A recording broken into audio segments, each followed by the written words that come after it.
राम राम साਰਿਆਂ ने आप सुनने लाग रहे हो एपीजे सत्या यूनिवर्सिटी सोहना का सामुदायिक रेडियो। तू शाही है परवाज है काम तेरा, तेरे सामने आसमां और भी हैं। इसी रोज़ व शब में उलझ कर न रह जा कि तेरे ज़मा को मकां और भी हैं। गए दिन की तन्हा था मैं अंजुमन में, यहाँ अब मेरे राज़दां और भी हैं। नमस्कार दोस्तों, आप सुन रहे हैं रेडियो सत्यवानी, मेरे यानी आरजे शैली के साथ। दोस्तों, किसी भी विषय में रिसर्च करना, साथ ही डीपली अध्ययन करना, लेखन करना, प्रस्तुतिकरण, प्रेजेंटेशन, विश्लेषण और प्रकाशन जैसी अनेक शैक्षणिक गतिविधियों में भाग लेना भी पीएचडी का एक महत्वपूर्ण हिस्सा होता है। हर विषय में रिसर्च की जा सकती है। आज के दौर की अगर हम बात करें तो रिसर्च और इनोवेशन किसी भी देश की प्रगति के महत्वपूर्ण आधार होते हैं। नई खोजें, नई तकनीकें और समाज की जटिल समस्याओं के समाधान शोध के माध्यम से ही संभव हो पाते हैं। जब हम किसी टॉपिक पर गहराई से उतरते हैं और उसकी गहराई से जांच पड़ताल करते हैं तो उसे रिसर्च कहते हैं। ऐसे में कहा जाता है कि पीएचडी केवल एक डिग्री नहीं होती, बल्कि यह ज्ञान के नए आयामों को खोजने और समाज में सकारात्मक बदलाव लाने का एक माध्यम है। आज के इस विशेष कार्यक्रम में हम चर्चा करेंगे कि वर्तमान समय में पीएचडी की क्या इंपॉर्टेंस है, एपीजे सत्या यूनिवर्सिटी में रिसर्च के कौन कौन से अवसर उपलब्ध हैं और सिराल क्या होता है, कॉरपोरेट सेक्टर में रिसर्च की कितनी इंपॉर्टेंस है, यहाँ एडमिशन लेने की प्रवेश प्रक्रिया क्या है और पीएचडी स्कॉलर्स को कैसा सपोर्ट मिलता है। इसके साथ ही अन्य संस्थानों के साथ यूनिवर्सिटी का कितना कोऑर्डिनेशन है, रिसर्चर्स को किस प्रकार का मार्गदर्शन और सुविधाएं मिलती है, वह भविष्य में शोध के क्षेत्र में करियर की क्या संभावना है। इन सभी महत्वपूर्ण विषयों पर चर्चा करने के लिए हमारे साथ मौजूद है सिराल की deputy coordinator doctor Satakshi Srivastava. चलिए अपने प्रोग्राम की शुरुआत करते हैं। मैम, रेडियो सत्यवानी पर आपका स्वागत है। बहुत बहुत धन्यवाद जी मैम, सबसे पहला सवाल है कि पीएचडी की आज के समय में क्या इम्पोर्टेंस है। देखिए शैली, अगर हम पीएचडी की बात करें तो पीएचडी केवल एक डिग्री नहीं है जी, बल्कि एक तरह से विशेषज्ञता, जिसे आप स्पेशलाइजेशन कहते हैं, शोध क्षमता और नेतृत्व का प्रतीक है ये जी। कोई भी व्यक्ति जो कि पीएचडी कर रहा है वो सिर्फ किसी एक फील्ड में डिग्री प्राप्त करने के लिए नहीं करता है इस काम को। पीएचडी का मतलब ये है कि आप उन समस्याओं का समाधान खोज रहे हैं जिसका कि इस समय समाज में बहुत ज़रूरत है जिन चीज़ों की।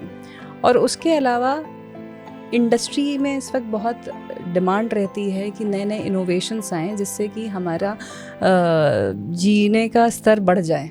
तो उस इनोवेशन के लिए आपको जिस तरह का स्किल चाहिए, जो थॉट प्रोसेस चाहिए, जो आपको एक अंडरस्टैंडिंग चाहिए, वो सारी चीज़ें पीएचडी करने के बाद किसी भी इंडिविजुअल में बहुत अच्छे तरीके से आ जाती हैं। तो अगर हम वर्तमान समय की बात करें तो अब पहले की तरह नहीं रहा कि जबकि लोग पीएचडी करने के बाद केवल टीचिंग के प्रोफेशन में जाते थे, असिस्टेंट, एसोसिएट या प्रोफेसर बनते थे। आज की तारीख में हायर एजुकेशन इंस्टीट्यूशंस में जॉब के अलावा और भी बहुत सी अपॉर्चुनिटी हैं। इंडस्ट्रीज़ जिसमें कि रिसर्च और इनोवेशन पे बहुत ज़्यादा एम्फेसिस दी जा रही है, वहाँ पे रिसर्च यूनिट्स में पीएचडीज़ ही हायर किए जाते हैं जी, क्योंकि वही होते हैं जो कि उसे इनोवेशन दे सकते हैं, एक नई थॉट या डायरेक्शन दे सकते हैं। उसके अलावा देश में बहुत से हमारे अनुसंधान संस्थान हैं जिन्हें कि आप रिसर्च लेबोरेटरीज बोलते हैं, और इसके अलावा जो पॉलिसीज़ डिफ़ाइन की जा रही हैं, पॉलिसी मेकिंग है अलग अलग क्षेत्रों में, तो वहाँ पे पीएचडी लेवल की अंडरस्टैंडिंग चाहिए। जब तक आप उस लेवल पे चीज़ों को समझेंगे नहीं, तब तक आप पॉलिसी नहीं बना सकते। तो इन सभी फील्ड्स में आज की तारीख में पीएचडी होल्डर्स की बहुत डिमांड है और यही इसकी इम्पोर्टेंस है। जी। अगर हम बात करें इंडस्ट्रियल एरिया में, अगर इंडस्ट्री की आपने बताया कि इंडस्ट्री में काफ़ी डिमांड हो गई है, तो इंडस्ट्री के किस किस सेक्टर में पीएचडी की नीड होती है। सभी सेक्टर्स में, जैसे कि आप आज की तारीख में हर व्यक्ति चैट जीपीटी यूज़ कर रहा है जी, ठीक। तो चैट जीपीटी एक इनोवेशन है that came out from a PhD in the जी। Field, right? अगर आप रोज़ फार्मेसी कंपनी में देखिए, फार्मेसी क्या, अगर आप FMCG में भी देखिए, तो रोज़ नए नए प्रोडक्ट्स आ रहे हैं, starting from your face creams to the cancer treatment. जी, तो इन सभी इनोवेशंस के लिए आपके PhDs ही लगते हैं। रिसर्च करना जरूरी है। रिसर्च करना ज़रूरी है। रिसर्च मतलब कि आप वो खोज जो कि आपके समाज को एक बेहतर दिशा दे सकें। जी, और मास्टर्स लेवल पे आप चीज़ें समझते हैं, आप सिर्फ चीज़ें ऊपरी तौर पे समझते हैं, जैसे कि आप जैक ऑफ ऑल ट्रेड्स बोलते हैं। But when you do PhD, तो उस दौरान आप एक स्पेशलाइजेशन कर रहे होते हैं किसी भी फील्ड में, और फिर आप then that is the time when you become the master of one. जी। अब हम बात करते हैं APJ सत्ता यूनिवर्सिटी की। यहाँ पर किस किस सब्जेक्ट में PhD कराई जाती है? देखिए, APJ Satya university is India's first liberal arts university. तो यहाँ पे मल्टी डिसिप्लिनरी रिसर्च कराई जाती है, और हमारे जितने भी स्कूल्स हैं, पूरे 9 स्कूलों में, सब में हमारे यहाँ रिसर्च पे एम्फेसिस दी जाती है। जैसे कि स्कूल ऑफ एजुकेशन हो गया, school of engineering and technology हो गया, स्कूल ऑफ मैनेजमेंट साइंसेज है, स्कूल ऑफ फार्मास्यूटिकल साइंसेज है, biotechnology, psychology, design and visual arts, legal studies, artificial intelligence, data science, bioinformatics. There are so many fields.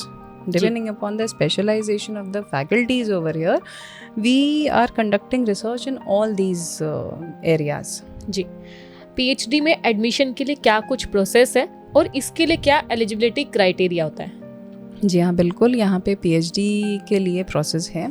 सबसे पहली चीज़ जो किसी participant को करनी है वो है APJ सत्या यूनिवर्सिटी के पेज पे जा कर के एडमिशन्स में, PhD एडमिशन्स के लिए रजिस्टर करें। जी, फिर यदि वो नेट क्वालिफाइड नहीं है तो उनको एक एग्ज़ाम देना होता है, रिटन। उस रिटन एग्ज़ाम को क्वालिफाई करने के बाद उनका एक प्रेजेंटेशन होता है, उनका एक वाइवा होता है, और उसके बाद उनका सिलेक्शन निर्धारित किया जाता है बाय द एक्सपर्ट्स पैनल। जी, ठीक है, तो ये प्रेजेंटेशन और वाइवा उनको उसी एक्सपर्ट पैनल के सामने ही देना होता है, और उनकी सारी क्वेरीज को शांत करना होता है। और अगर आप PhD के लिए अप्लाई कर रहे हो, नेट क्वालिफाइड है, नेट JRF या नेट UGC नेट, तो उस केस में आपको सिर्फ 2 प्रोसेस करने होते हैं। एप्लीकेशन फॉर्म भरने के बाद आप सीधा हमारे इंटरव्यू और वाइवा के लिए अपेयर कर सकते हैं। जी। मैम, APJ सत्ता यूनिवर्सिटी में PhD के लिए एडमिशन कब से स्टार्ट होंगे? देखिए, इस सेमेस्टर के लिए तो हमने एप्लीकेशंस ओपन कर दी हैं जी। तो आप चाहें तो जो भी PhD करना चाहते हैं स्टूडेंट्स, वो अभी अप्लाई कर सकते हैं। हमारे वेबसाइट पे, APJ सत्या यूनिवर्सिटी के वेबसाइट पे अवेलेबल हैं। कुछ दिनों में न्यूज़पेपर में भी देखे जा सकेंगे एड्स। तो आप अपना एप्लीकेशन फॉर्म भरें वहाँ के रजिस्ट्रेशन लिंक से, और बाकी प्रक्रिया जो मैंने बताई है उसके थ्रू आप अप्लाई कर सकते हैं। जी, और इसके अलावा नेक्स्ट जो हमारा एडमिशन आएगा वो हमारा दिसंबर एंड या जनवरी फर्स्ट वीक में भी रिलीज़ करेंगे हम लोग एडवर्टीज़मेंट, तो उस टाइम भी अप्लाई कर सकते हैं। तो हम लोग, जैसा मैंने बताया कि हम लोग हर 6 महीने पे एडमिशन्स ओपन करते हैं अपने PhD के लिए, so you can apply. So right now we are open for the admissions. APJ Satya university में PhD के एडमिशन्स साल में कितनी बार होते हैं? हमारे यहाँ साल में 2 बार PhD की प्रवेश प्रक्रिया आयोजित की जाती है, जिसमें शोधकर्ताओं को या PhD scholars, aspiring PhD scholars को हम ज़्यादा से ज़्यादा कोशिश करते हैं कि अपॉर्चुनिटीज़ दे सकें। तो इसलिए fall 25, that is from January to June, और spring 25 January to June, and fall 26 that is the July to December. तो इन दोनों ही सेमेस्टर के लिए PhD के एप्लीकेशंस ओपन होते हैं, और इसमें स्टूडेंट्स अप्लाई करके पूरा प्रोसेस फॉलो करके दे कैन टेक एडमिशन। जब कोई PhD में एडमिशन लेता है तो PhD करने का पूरा प्रोसेस क्या होता है, और इस प्रोसेस को पूरा करने में आम तौर पर कितना समय लग जाता है? देखिए, PhD का पूरा प्रोसेस होता है कि जब आपने PhD की प्रवेश प्रक्रिया पूरी कर ली जी, उसके बाद आपका एडमिशन हुआ, फिर एडमिशन से शुरू होता है आपका कोर्स वर्क। वो कोर्स वर्क जब आप सक्सेसफुली कंप्लीट करते हैं तब आपको एक अपने रिसर्च प्रपोजल को डिफ़ाइन करना पड़ता है, जो कि इंडस्ट्री और एकेडमिया का एक अमलगमेटेड व्यू होता है। उस रिसर्च प्रपोजल पे अप्रूवल लिया जाता है, फिर उसके बाद जो है कॉम्प्रहेंसिव लिटरेचर रिव्यू कराते हैं, then the process of PhD begins, that is there we go for, students go for the data collection, analysis, publication, thesis writing, pre submission seminar, thesis evaluation and the final viva वो से। तो इन सभी processes में हर बार student को अपना काम present करना पड़ता है अपने एक्सपर्ट पैनल के साथ में जी। ठीक है। तो इसमें सामान्यतः कम से कम 3 साल का समय लगता है।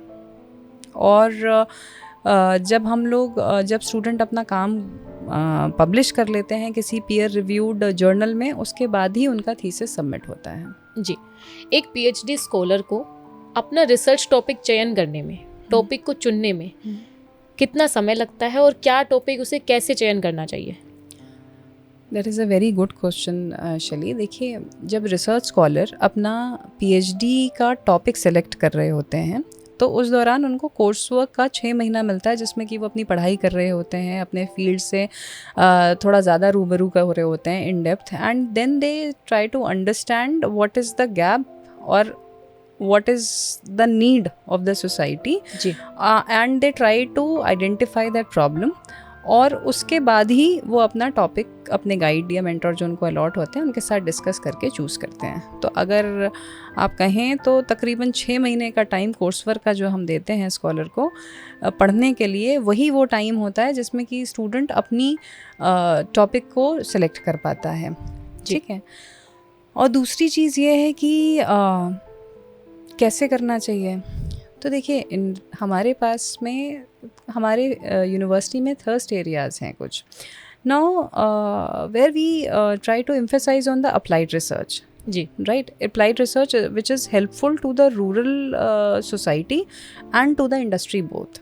So keeping that in mind, the supervisors help students in selecting their topics. तो इस तरह से वो अपने टॉपिक को चयन करते हैं और फिर अपनी PhD आगे बढ़ाते हैं। जी मैम, आज के समय में इंटरडिसिप्लिनरी रिसर्च की काफ़ी चर्चा हो रही है। यह क्या है और इसके क्या लाभ है, क्या बेनिफिट्स हैं?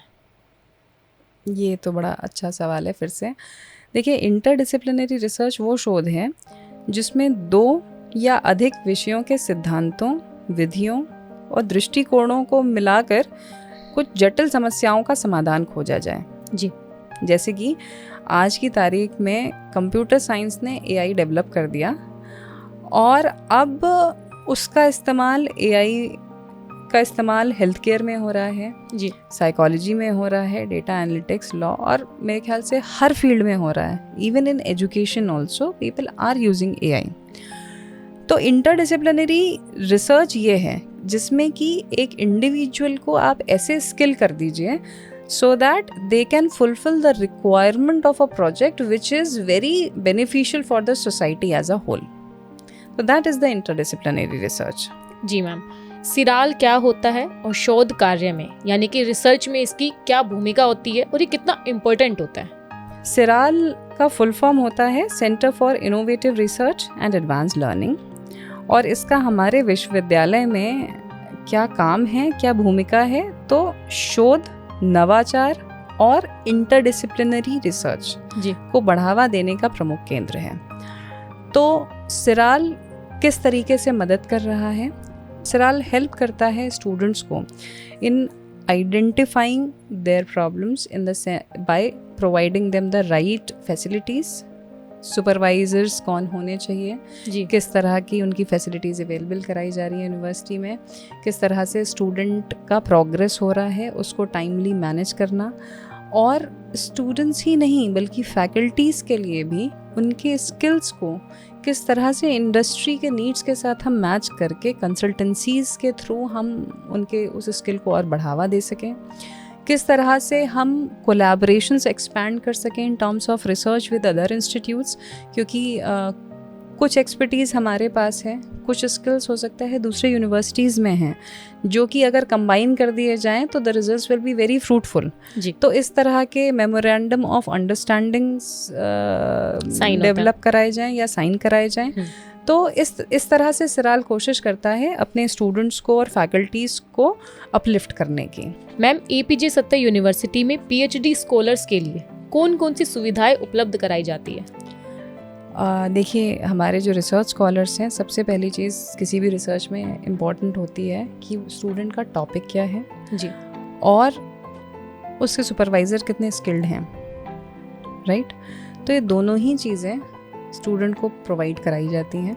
The faculties over here are very skilled और उनके टॉपिक सिलेक्शन में मदद करते हैं। Then we get our students an access to the world class laboratories. Digital library की सुविधा उन्हें उपलब्ध कराई जाती है ताकि वो शोध आराम से कर सकें। अलग अलग रिसर्च डेटाबेसेस हैं जिनके थ्रू वो अपनी world wide whatever researches are going on they can access them. जी। फिर हमारे पास में अलग अलग हम लोग टाइम टू टाइम FDPs कराते हैं, सेमिनार्स कराते हैं, इंडस्ट्री कनेक्ट प्रोग्राम्स कराते हैं, जिससे कि स्टूडेंट्स को एक एनवायरनमेंट मिल सके कि वो अच्छी रिसर्च करें, so that they interact with the intellectuals and the leaders of the field, so that they stay inspired and they learn more from them. तो ये सभी सुविधाएं APJ सत्या यूनिवर्सिटी अपने स्टूडेंट्स को देता है। जी। यहाँ के रिसर्चर्स को, जो शोधार्थी होते हैं, उनको रिसर्च गाइड या सुपरवाइज़र से किस प्रकार की गाइडेंस और सहयोग प्राप्त होता है?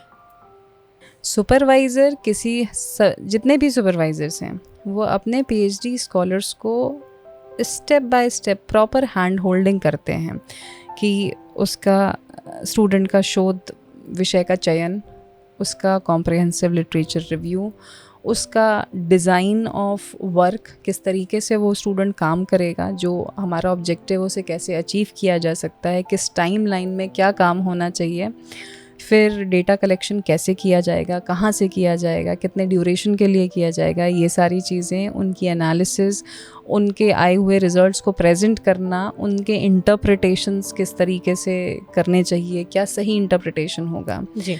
और फिर उसको पब्लिश कराना एक अच्छे रिनाउंड इंटरनेशनल प्लेटफॉर्म पे, और फिर उस स्टूडेंट की पूरी थीसिस रेडी करवाना, उसको पूरा अच्छे से गाइड करना उसके अलोंग, और फिर उसका submission till the PhD is awarded to the student.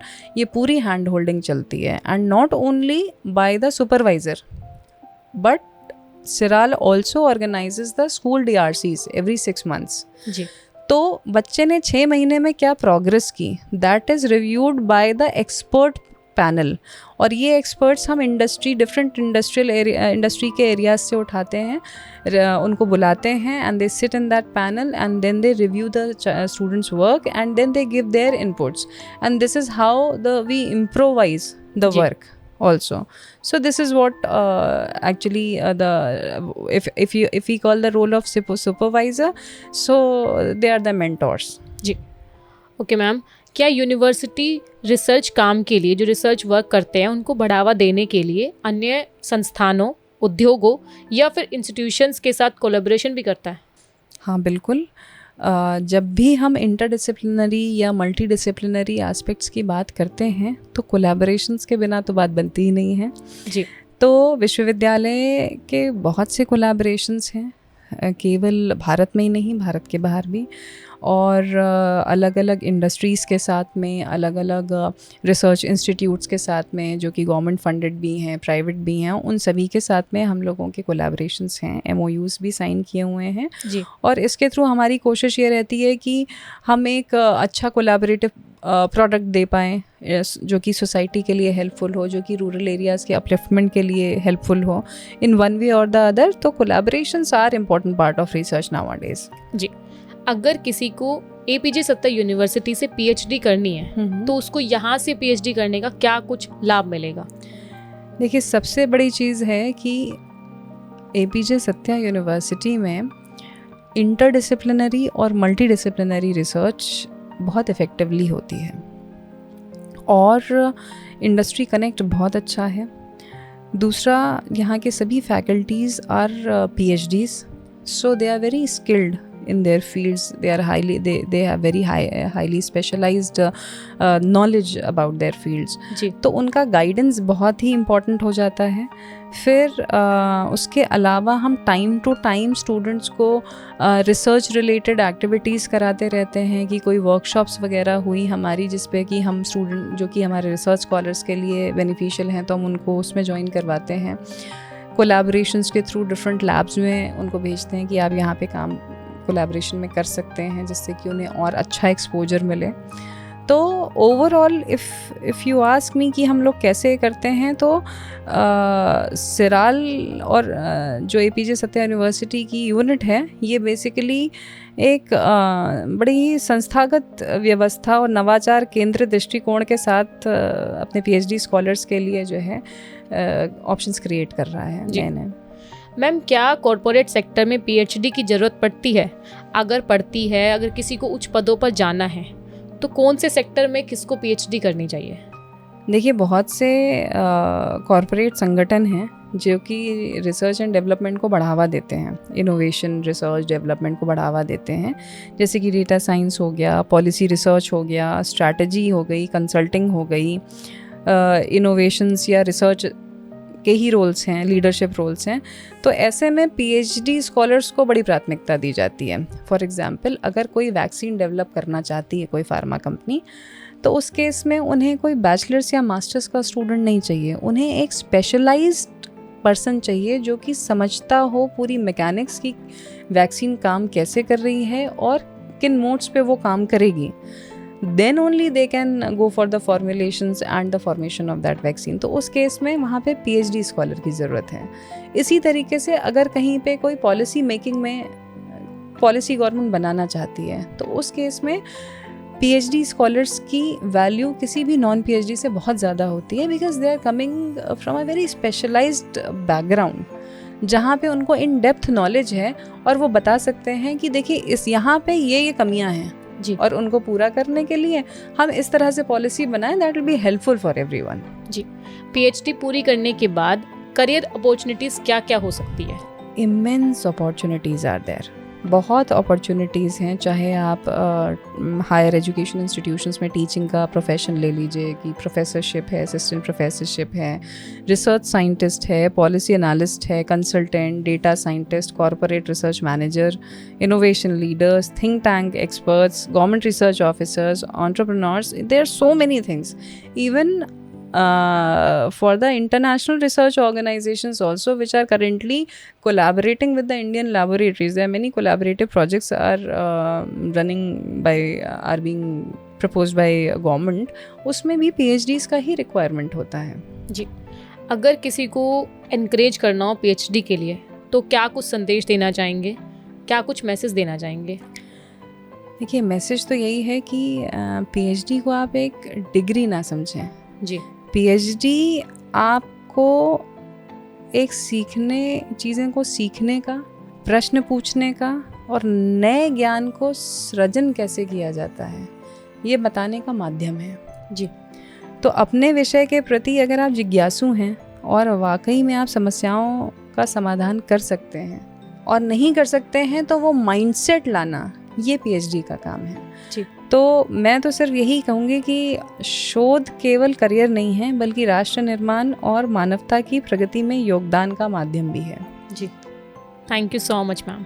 Thank you so much. तो लिसनर्स, आज हमने PhD, रिसर्च, इनोवेशन और सिराल से जुड़ी कई महत्वपूर्ण जानकारियाँ प्राप्त की। हम उम्मीद करते हैं कि यह चर्चा आपके लिए उपयोगी और मोटिवेशनल रही होगी। तो दोस्तों, अब मैं लेती हूँ आपसे इजाज़त, फिर मिलेंगे किसी नए प्रोग्राम के साथ। आप सुनते रहिए रेडियो सत्यवानी 88.4 मेगाहर्ट्ज़ पर, मेरे यानी RJ शैली के साथ। आप स्वस्थ रहे, खुश रहे, मुस्कुराते रहे। धन्यवाद।